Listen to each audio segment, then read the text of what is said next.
Hello there, I'm Zansha Rahizat and you're watching 7Edition. Tonight's top stories. Government warns compound or arrest awaits those attempting to balik kampung. 14% of total COVID-19 cases had worrying history of interstate travel. Also tonight, Malaysians with PR in other countries can leave for the countries that granted them PR.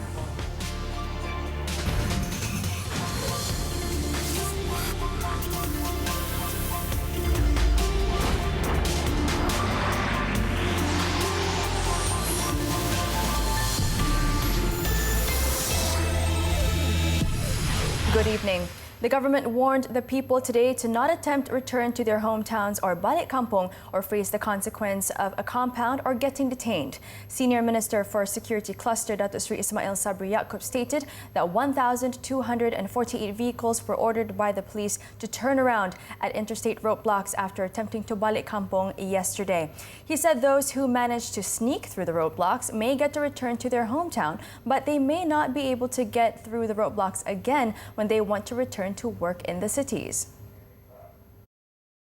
Jadi mungkin seronok dah lepas, boleh masa waktu polis mungkin bagai-bagai alasan akhir diterima oleh polis, tapi balik nanti juga mereka akan melalui sekatan jalan raya dan belum tentu boleh terlepas. Ya, tidak ada jaminan mereka terlepas waktu balik akan terlepas waktu pulang ke tempat kerja. The senior minister also called upon local community leaders such as politicians, village chiefs and religious leaders to educate the public on the standard operating procedures for the MCO as well as the consequences if they do not follow it. At the same time, over 31,000 master's and PhD students can now resume their academic work immediately. Students across 462 higher learning institutions nationwide now can carry out physical research at laboratories, workshops, design studios, or with specialized equipment. Datuk Seri Ismail Sabri said the move was made after the special ministers' meeting on the implementation of the MCO had approved the proposal by the Higher Education Ministry for the resumption of academic works at higher education institutions. According to the senior minister, this will only involve about 60 students for each institution. Malaysians who hold permanent resident PR status in other countries can return to the country that granted them the PR status. However, they would not be able to return to Malaysia until the conditional MCO ends in Malaysia.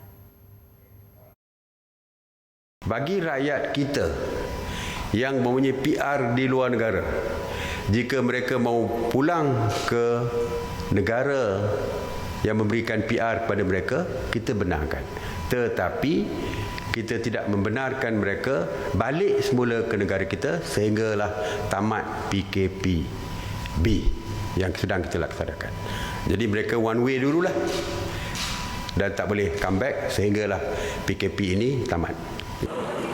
Yesterday, the government had also announced that foreigners under the Malaysia My Second Home program could also return to Malaysia, but will be placed under 14 days of mandatory quarantine. To date, he said 36,900 Malaysians have undergone mandatory quarantine since April 3rd, with 28,984 of them allowed to return home after completing the process. In his daily briefing today, Health Director General Datuk Dr. Noor Hisham Abdullah said 18 clusters in the country were caused by interstate travel, with 10 of those clusters still active. Of the total COVID-19 cases in the country, 14.1% of them have also traveled across states, with the Health Director General described as worrying. Masyarakat harus berwaspada semasa tempoh perayaan yang bakal tiba kerana ini mungkin menjadi pemangkin kepada penularan jangkitan COVID-19 ke kawasan-kawasan yang kini telah mencapai status zon hijau. Datuk Dr. Noor Hisham also announced that 22 new cases were detected today. 5 are imported cases, while 17 are local infections. No new deaths as a result of the virus were reported.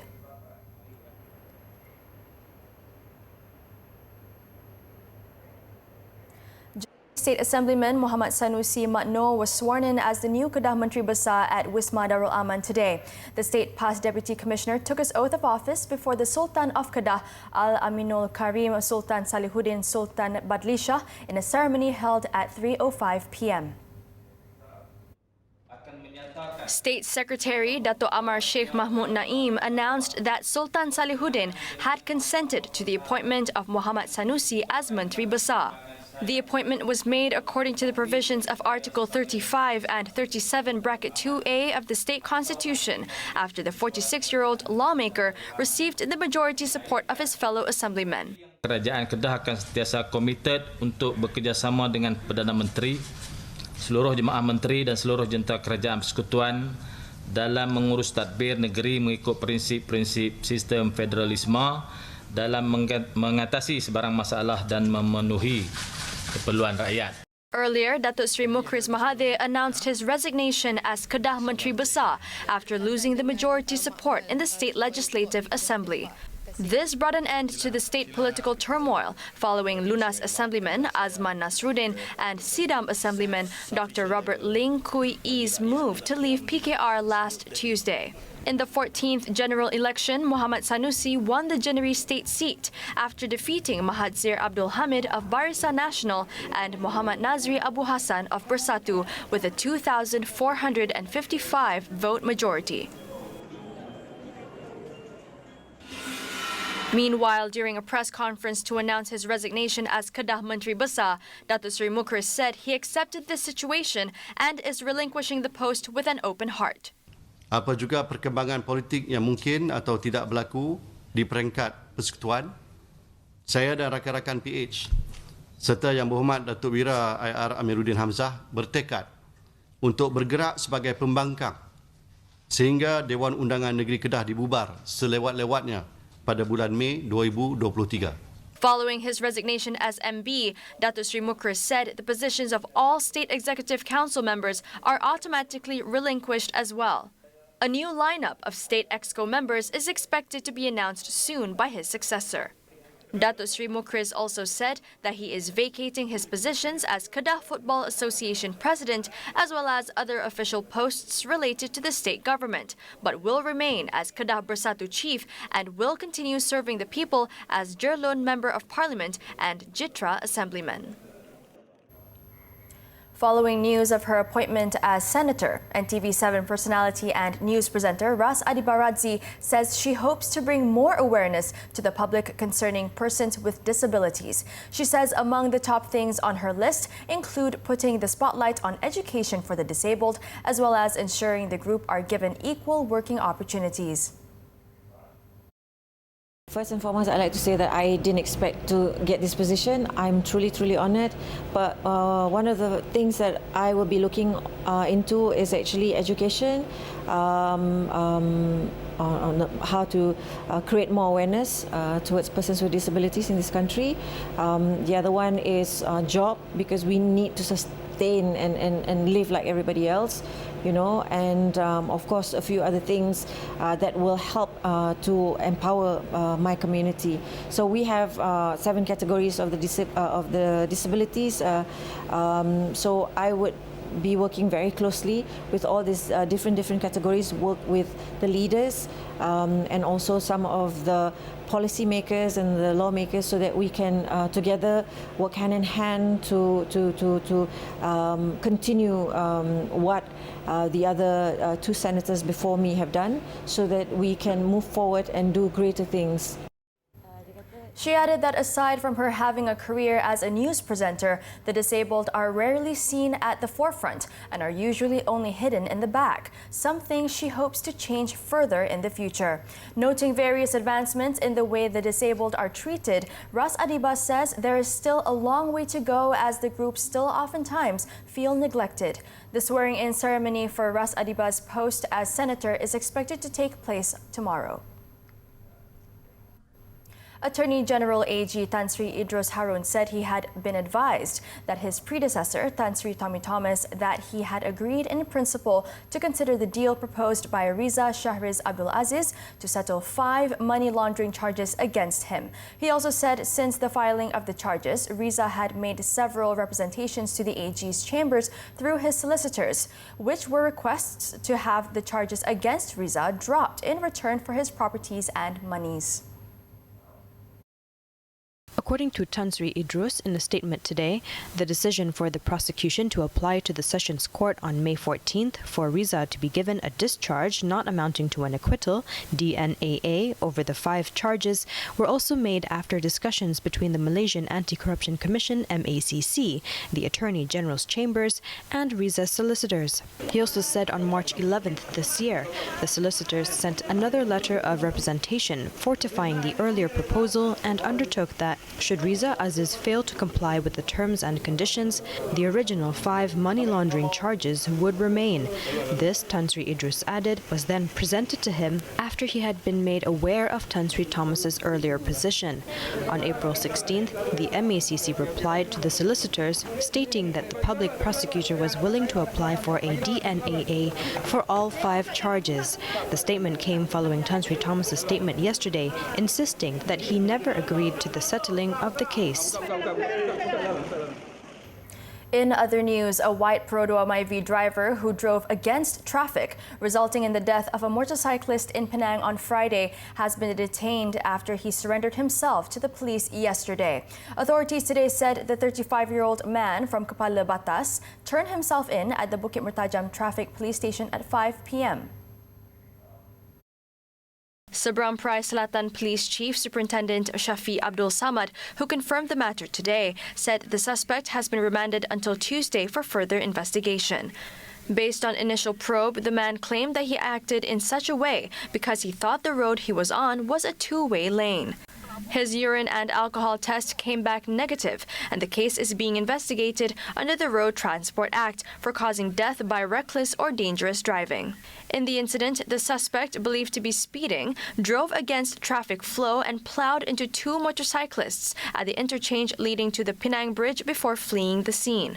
31-year-old Muhammad Hafiz Bakri died on the spot, while another motorcyclist, Lim Kar Tien, aged 34, sustained severe injuries, including a broken leg.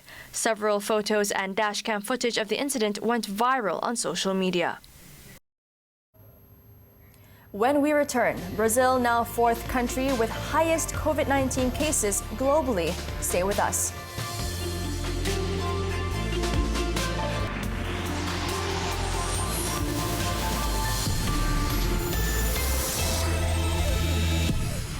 Welcome back. Now on to the foreign front. All eyes will be on how countries pursue an investigation into China's handling of the COVID-19 pandemic during the virtual World Health Assembly meeting on Monday. The United States, Australia, Canada, France, and Germany want an inquiry that will probe the origin of the virus, whether it was initially covered up by China, and if Beijing was slow to tell the world that the virus was being transmitted between humans.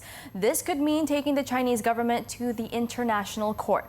Since it was first reported in Wuhan late last year, the coronavirus has killed more than 300,000 people and infected over 4.5 million worldwide. While the U.S. became the worst-hit country, China has largely brought its outbreak under control. U.S. President Donald Trump says China should face consequences if it was found to be knowingly responsible and suggested the virus was linked to a Wuhan laboratory. Beijing rejected those accusations and said it supported WHO's efforts to investigate the virus origin, but not countries politicizing the issue. The WHO has itself been under fire, attacked for praising China's pandemic response as transparent. There is good news. Brazil's coronavirus outbreak is now the 4th largest in the world as confirmed cases of COVID-19 rose rapidly on Saturday, beating Spain and Italy's figures. The surge came a few days after the country's health minister and his second-in-command left the government, and President Jair Bolsonaro downplayed the virus as a little flu. According to official figures on Saturday, more than 15,000 people have died from the coronavirus, while its number of infections topped 230,000. The sprawling South American country registered more than 800 deaths and nearly 15,000 new cases in the past 24 hours. However, the country has done just a fraction of the testing seen in the United States, Russia, and the United Kingdom, the top 3 countries in terms of the number of infections. Under testing, experts say real figures could be 15 times higher or more. They warned the worst is yet to come. But despite the rising tolls, Bolsonaro on Saturday attacked lockdown measures taken by some governors to contain the spread of the virus. The president insists business closures and stay-at-home orders are unnecessarily damaging the economy. Health Minister Nelson Teich last week had criticized a decree issued by Bolsonaro allowing gyms and beauty parlors to reopen and the latter's handling in the escalating crisis, and shortly after, the former resigned. Teich's predecessor was sacked after disagreeing with the president on the lack of safety measures. Now in India, at least 30 migrant workers were killed on Saturday in a crash as they tried to return to their home villages during a nationwide coronavirus lockdown. 2 trucks, both carrying laborers and their families, collided when one of the vehicles ran into the other that was parked at a roadside cafe. Desperate to return to their home states, many foreign workers who are left stranded and jobless under the 7-week shutdown walked hundreds of kilometers or hitched rides on trucks. The crippling lockdown is due to be eased from Monday. Eid al-Fitr prayers will be allowed at mosques in Thailand next week, with strict health guidelines to contain the COVID-19 outbreak after conditions improved. But members of the congregation must wear masks, perform ablution at home, and to bring their own prayer mats. Malls have also reopened, and about 3,000 traffic police were deployed on Sunday to manage traffic congestion. Qatar on Sunday began enforcing the world's toughest penalties of up to 3 years' imprisonment for failing to wear masks in public as it battles one of the world's highest coronavirus infection rates. More than 30,000 people have tested positive for COVID-19 in the tiny Gulf country, 1.1% of the 2.75 million population, although just 15 people have died. Violators of the new rules can also face fines of as much as $55,000. In the UK, former Labour leader Jeremy Corbyn's brother was one of the 19 protesters arrested on Saturday as small demonstrations against the coronavirus lockdown took place across the country. Around 200 Londoners gathered in Hyde Park in a show of defiance. They described the lockdown rules as unlawful and claimed that the government measures were suppressing civil rights.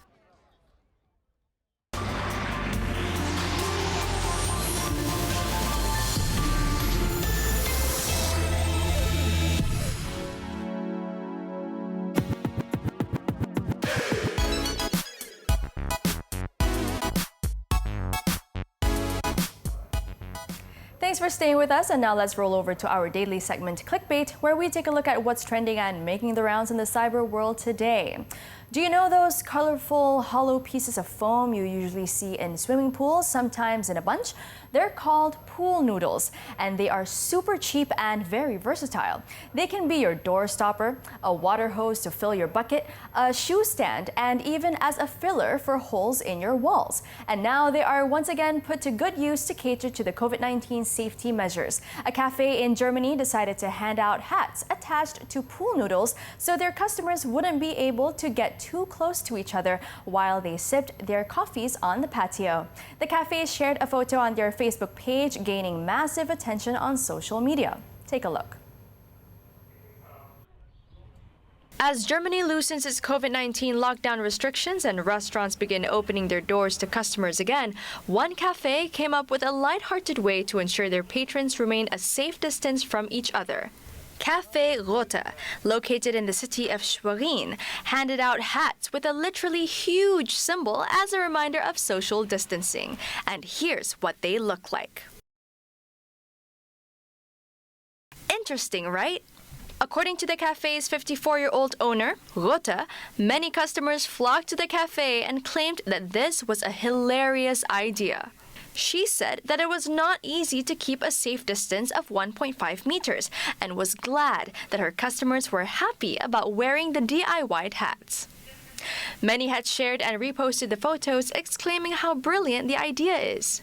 One Facebook user even claimed that the inspiration must have come from the Mr. Social Distancing Pool Noodle guy in Idaho, US, who broke the internet last week for donning the same thing. Well, let's hope the use of these long pool noodles do not lead to any invasion of privacy and end up sparking a fight.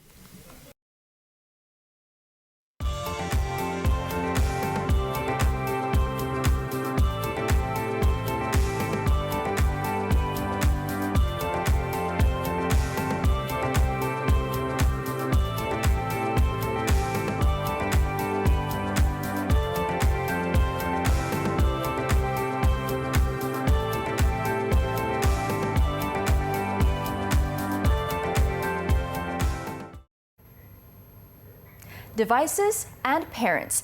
These are the new teachers for students all around the world as schools have been instructed to shut to contain the spread of the coronavirus. In Malaysia, this has affected some 8 million students. After weeks of staying home, how have they been coping with their lessons and what are the challenges so far? During the period of the ongoing movement control order imposed to check the spread of COVID-19, teaching and learning cannot be conducted face-to-face, prompting teachers to use a variety of other methods to keep in touch with their students. Many families now face new challenges. How do we care for our children while working and schooling at home? It's okay. It's going good. I miss going to school though, and I miss my friends. I also miss my softball training, and it's kind of hard doing schoolwork at home because there's so many distractions. And my mom here also has to do her office work, and she also has to cook and a bit of housework. So it's a bit difficult. So many distractions. Yeah. As for her younger brother, Khalif Armand Rizaldi, who is in year 2, he feels frustrated learning from home at times. I miss my friends. I miss my teacher also. Their mother, Azlina Nadri, says both her children find it hard to concentrate. She tries to keep to a schedule by waking them up at regular times and having breaks between lessons. She, too, finds it challenging as she juggles with working from home and helping her kids with lessons. I can't fully concentrate on work 100% because I'll have to attend to them as well for their schoolwork. And I have to run to get food on the table as well. And then laundry's every day now since we're home. So yeah, it's juggling all those things at once. So it's quite tough having to do stuff at home. Yeah. The teachers also play a big role because they want the kids to actually be busy during this MCO. Khalif and Chaya, their teachers actually give them a deadline when to finish a specific topic or a specific homework. So that's actually, I try to keep them to make sure that, okay, you guys have, tomorrow is when you have to submit your work. So I tell them, your teacher's watching, your teacher knows, you know, we have to submit everything. So yeah, so the teachers actually play a role as well. Having lessons come through devices and apps is also a new challenge, as the kids have to share the laptop. Their mother prints out the lessons for Khalif as a workaround. It's actually because the limited devices, I would say, that's a challenge. I mean, if everyone had their own device, it would be easy. But because we have to share, so yeah, it's having to come up with a schedule when who does what when, you know. But how about students that are underprivileged to have internet access? Despite the improved internet access rate to 90% in 2019 compared with 87% in 2018, there are still households that are unable to get internet access because of the cost of equipment and low level of skills and knowledge to use it.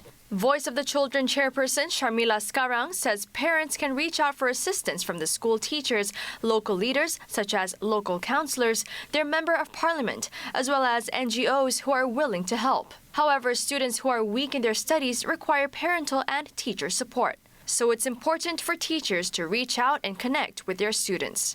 So this sudden thrust into online learning requires a deliberate change in teaching methods and the delivery of lessons. For example, with online teaching, maybe fewer teachers are required to do the teaching. But what classroom teachers can and should be doing is holding smaller working group or tutorials, and especially reaching out for students who are vulnerable and from the at-risk groups. Concerns have also been growing for those who have had their exams cancelled. However, this does not mean affected students should stop studying. There's no reason why they should stop learning on their own to ensure that they don't get left behind when school reopens, whenever that is. And I think students have to find the initiative and have a right attitude to be self-learning and to be an independent learner. And parents can always be a guide as we move forward in these trying times. And now, with schools closed indefinitely, there are concerns over what happens next to these affected students. Tune in tomorrow as we get more clarity on the future of Malaysian students under coronavirus movement restrictions. Until then, Bye, stay home, stay safe. All right. Thank you, guys. in the UK, a British man tried to keep busy during movement restrictions by reproducing the shape of COVID-19 from everyday objects. Most of Lorenzo Sa's creations start with a round fruit or vegetable to which he adds household items to depict the different sized stalks of the virus. Wrapping up our 7Edition are his creations. I'm Zanshar Haiza. Thanks for watching. Stay home and stay safe. Good night.